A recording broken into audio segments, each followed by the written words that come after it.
अच्युतं केशवं रामनारायणं कृष्णदामोदरं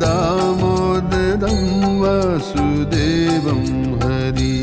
अच्युतं केशवं रामनारायणं कृष्णदामोदरं वासुदेवं हरि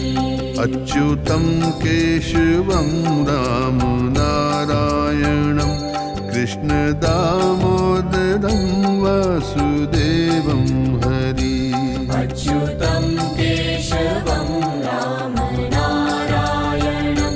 कृष्णदामोदरं